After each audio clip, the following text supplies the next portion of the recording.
I'm typing this at 3:47 a.m. in a rundown motel that smells like decades-old cigarettes and bad decisions. There's a flickering neon sign outside my window, and every few seconds it strobes a sickly pinkish light across the room.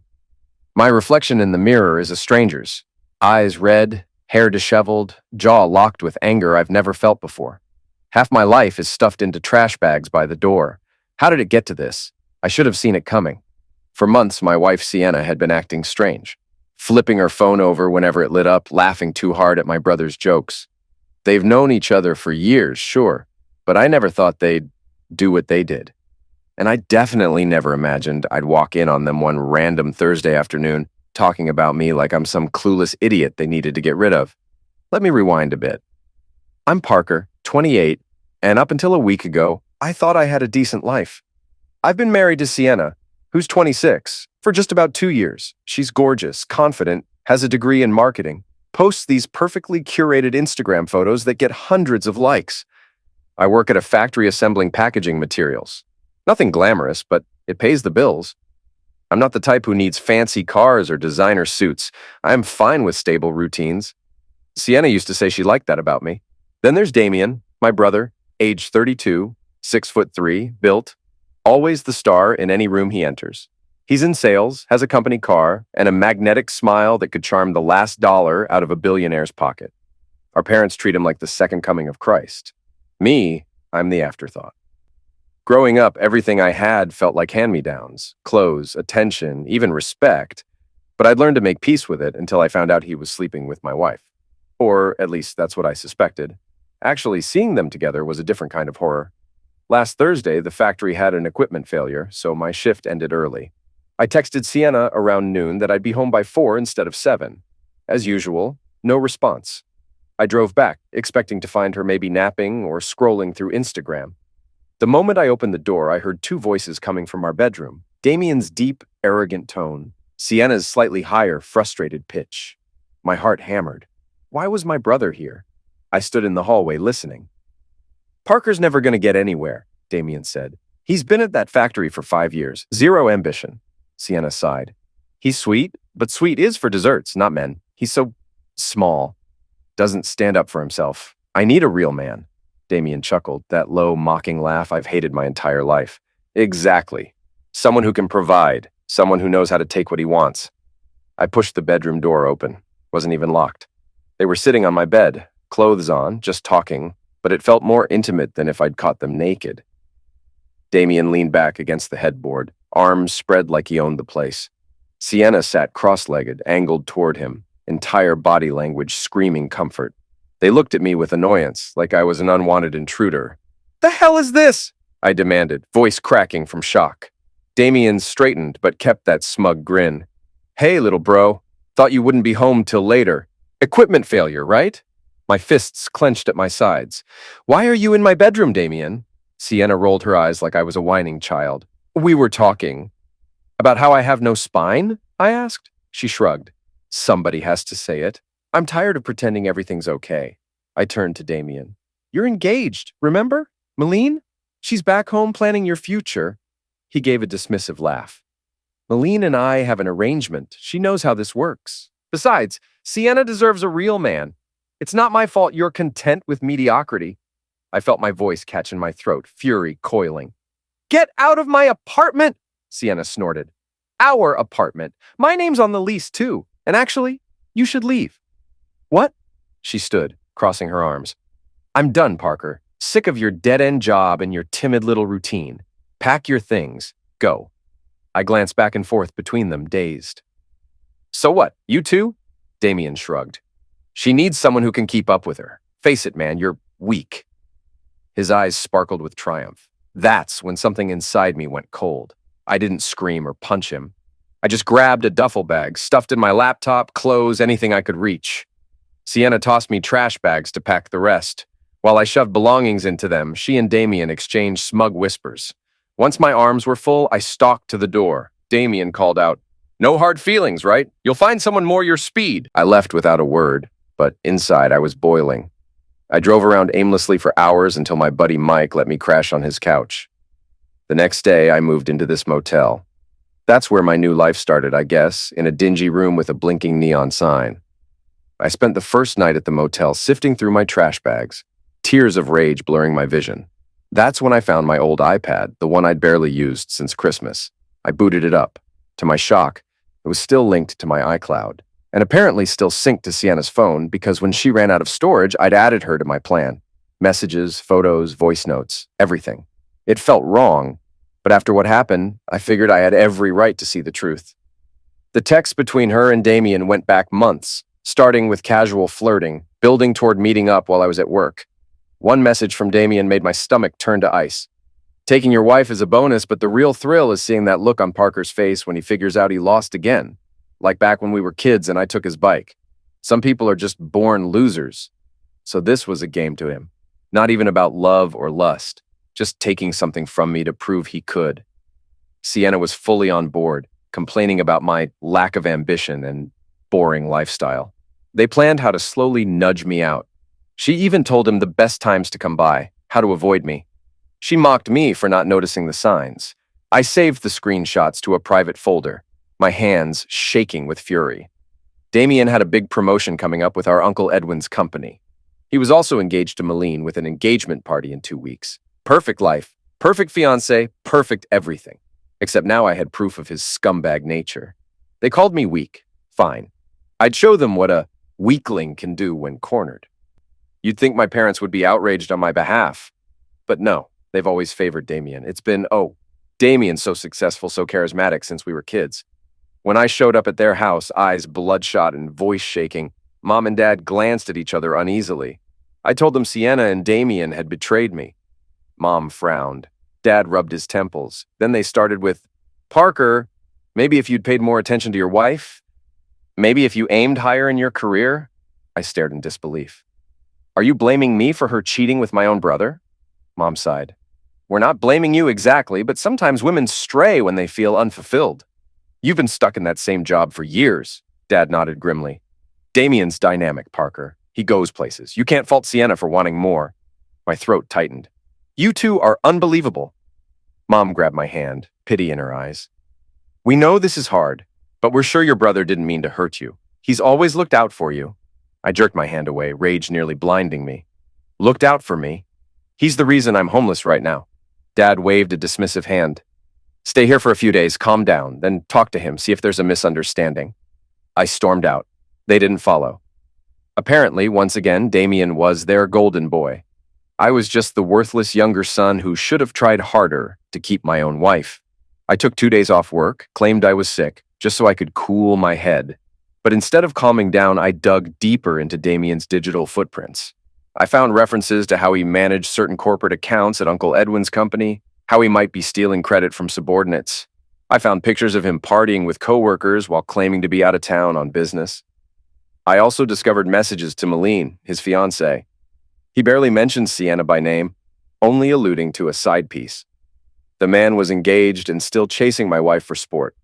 My fury only grew. Uncle Edwin is Dad's cousin, but we've always called him Uncle. He's wealthy, runs a prestigious logistics firm. He adores Damien, sees him as the next big star. Perfect place to strike. I arranged a meeting under the pretense of seeking career advice. He invited me to his country club. Plush carpets, crystal chandeliers. He sipped a glass of scotch while asking about my future plans. I let him talk, then casually brought up Damien's upcoming promotion. You must be proud, I said. He's set to handle some major accounts, right? Edwin's eyes lit up. Yes, indeed, that Northfield account especially. He's shown real promise.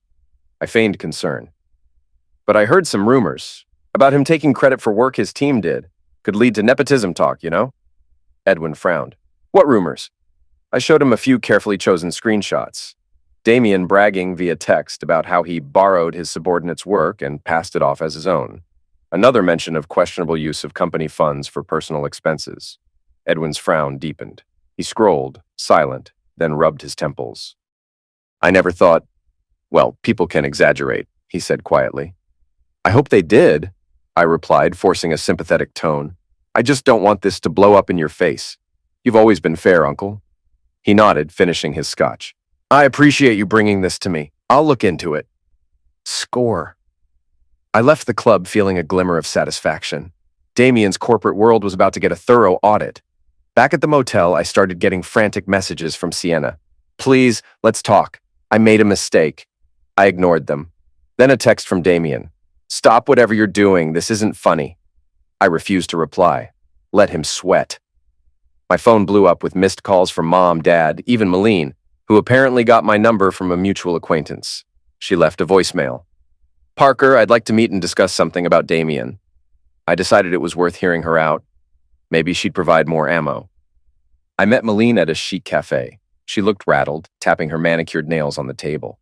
After some awkward small talk, she cut right to it. I heard you and Sienna split. Damien hinted it was a mutual decision that you two just drifted apart.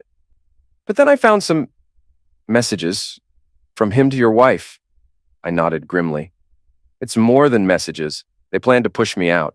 She swallowed, eyes watering. He's been lying to me for months. I confronted him. He claimed it was just flirting. Then I found evidence he's been with other women too, not just Sienna, so She faltered. I gave the ring back, called off the engagement. My anger flared again, but for her, not at her. I'm sorry. You deserve better than that snake. Her voice trembled. I'm the one who's sorry. I believed in him. My parents adored him, and now I don't know what to do. I called you because I heard you might have more information. I showed her screenshots, letting her read the vile words between Damien and Sienna. She went pale. He's bragging about humiliating you. It's all some game to him. I nodded. I know. She pushed the phone back to me, face set. Thank you for telling me. I'm done with him. And if there's anything else you need to expose, let me know. We parted ways with a strained hug, two people who'd both lost illusions about the same man. I was so consumed by bitterness that I started fantasizing about physically hurting Damien. But I'm not a street fighter, and I didn't want to get locked up for assault. Instead, a darker idea took shape. If I couldn't smash his face, I'd smash something he adored even more. His car, a pristine black BMW he bragged about endlessly. One night near my motel, I ran into a homeless guy rummaging in a dumpster. He seemed desperate, shivering in the cold. I approached him, heart hammering in my chest with a twisted sense of purpose. I offered him a few $100, money I really didn't have to spare, to set Damien's BMW on fire. Gave him the license plate, the location, told him to do it at night with no witnesses. He stared at me like I was insane, but eventually took the cash and slipped off into the darkness. I told myself it was just talk, that he might take the money and vanish. But 2 nights later, I saw a local news alert on my phone. A car fire at the Westside Athletic Club. Black BMW. Suspected arson. My heart pounded. The next day I got a call from Damien, voice tight with rage. Someone burned my car, Parker. The cops are investigating. Don't you dare act innocent. I know you're behind this. I tried to keep my voice steady. That's a serious accusation. I have no idea what you're talking about. He cursed. You're playing with fire. First you sabotage my promotion, then you turn Maylene against me. Now this? All because I took your wife? My blood ran hot, but I said, seems like your perfect life is unraveling. Maybe you should rethink your choices. He just breathed heavily, then hung up. My hands shook as I set the phone down. A wave of nausea hit me, realizing I'd just paid someone to commit a felony. My thirst for vengeance had taken me deeper than I ever thought I'd go. But it was too late. I'd lit the match. There was no going back. Mom insisted we all have a family dinner to hash things out. She believed the family needed to reunite, said that we can't let a small misunderstanding tear us apart. I knew it would be a disaster, but I went anyway. Maybe I wanted to see the look on Damien's face. He arrived late, eyes bloodshot, hair unkempt. No sign of the slick corporate shark I once knew. He slumped into a chair, ignoring me. Mom tried to make small talk about the marinade Dad used on the chicken. Dad nodded stiffly. Aunt Cheryl was there too, stirring her potato salad, obviously sensing the tension. Finally, Dad cleared his throat, glaring at me. So, Parker, any updates on your living situation, or are you still at that motel? Damien scoffed. He probably likes it there since it suits his low standards. My fist tightened around my fork, but I kept quiet. Mom frowned at Damien. Don't be rude. We're here to talk this through. I smirked at him across the table. Yes, let's talk about how you wrecked my marriage and now want to blame me for your meltdown. He pointed his fork in my direction. Don't act like a saint. You're the one who showed Uncle Edwin those files and sank my promotion. You turned Malene against me, and I know you burned my car. Dad slammed his hand on the table. Enough, Parker! If you did anything illegal, I stood up, voice shaking with anger. I didn't do anything! Your precious son did this to himself! Damien let out a bitter laugh. You can lie all you want, but you're just proving you're not so weak after all. Congratulations. Mom and Dad looked back and forth, clearly more concerned about Damien's agitation than my feelings. Aunt Cheryl stared into her plate, silent. Dad finally said, Sit down, Parker. We don't need theatrics. Let's just figure out how to fix this mess. I stared at him, stunned. You want to fix this by telling me to back down? After he took my wife and humiliated me? After you both sided with him, claiming I wasn't ambitious enough? Mom tried to soothe things. We know your brother can be intense, but you could have fought for Sienna or tried counseling. I nearly laughed. I was thrown out of my own apartment, or do you not remember that part? Damien pushed away from the table. This is pointless. I'm out of here. He stormed off. Dad glared at me as though it were my fault. Mom gave me that disappointed look. I snatched my jacket and left, furious at how they bent over backward for him while telling me to keep calm. A few days later, Uncle Edwin summoned me to his office. The place smelled of polished wood and that lemony freshener. He looked troubled, stacks of papers in front of him. I've investigated Damien's work, Edwin said. There are enough irregularities that the board has decided to place him on probation. The promotion is off the table. Frankly, I'm disappointed. He paused, studying me. You wouldn't have come forward if you didn't think it was important. But I also sense there's a personal vendetta here. I swallowed. Damien destroyed my marriage. Edwin's face tightened. I heard rumors, but I had no idea it was this severe. I'm sorry. Regardless, the company can't reward unethical behavior. Damien's out of the running for the promotion. I nodded, a grim satisfaction stirring. Understood. As I was leaving, Edwin touched my arm. Parker, there's a lower-level management opening soon. If you're interested, call me. This family's gone through enough turmoil. I thanked him, but didn't commit. Part of me wanted to keep my distance from everything associated with Damien. Still, it felt good to know I'd knocked him down a peg or two. It wasn't just Damien who was spiraling. Sienna's roommate, Heather, reached out to me, saying Sienna had my spare headphones and a jacket. I met Heather at a nearby park during her lunch break. She handed me a small box with my stuff, then hesitated. She's been lying to you for months, Heather blurted. Damien was coming over since January. She told me she wanted someone more successful, more exciting, but after you left, Damien ghosted her.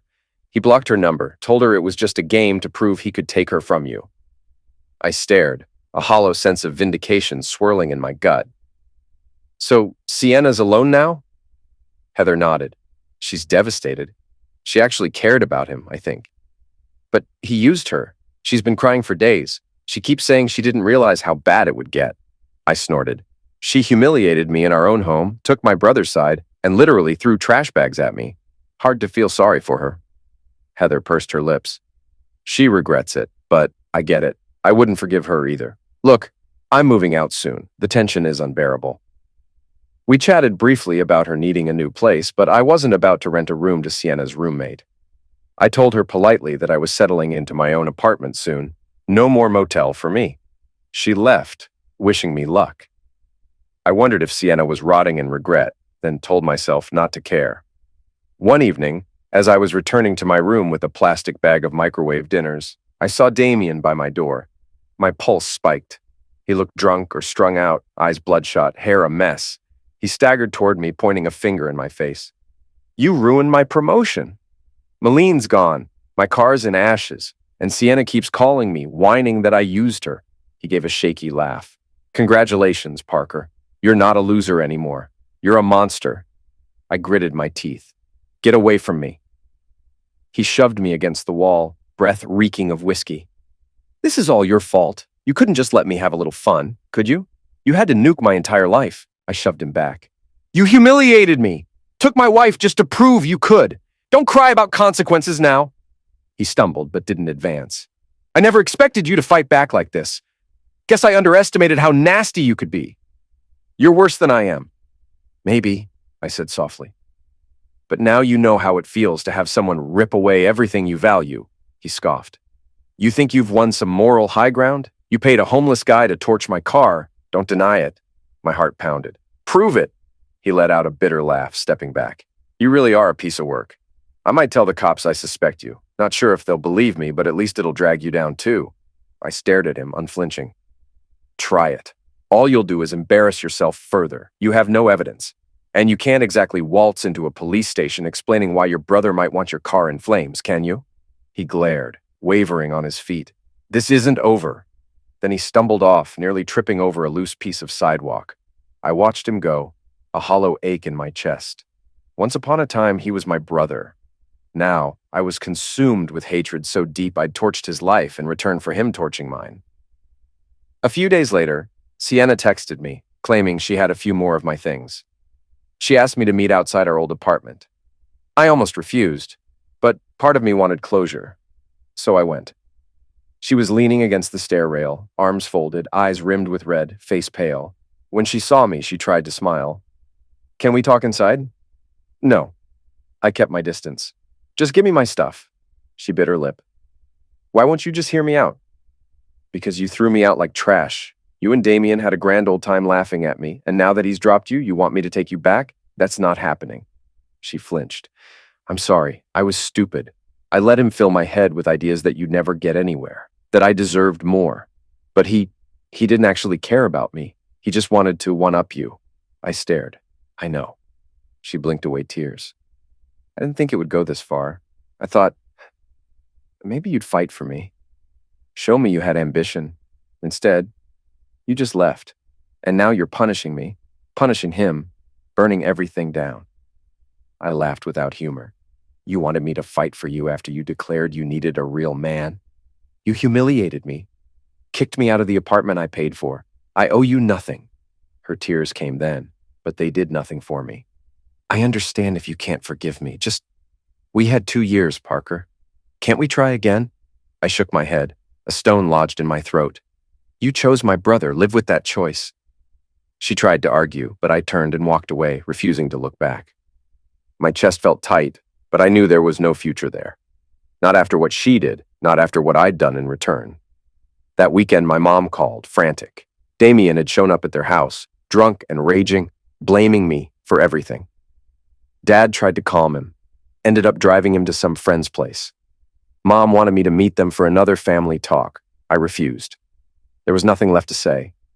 Uncle Edwin texted me that Damien was officially terminated. He'd found more shady deals, more evidence that Damien lied about sales numbers. The board had no choice. Damien's entire corporate career was in ashes.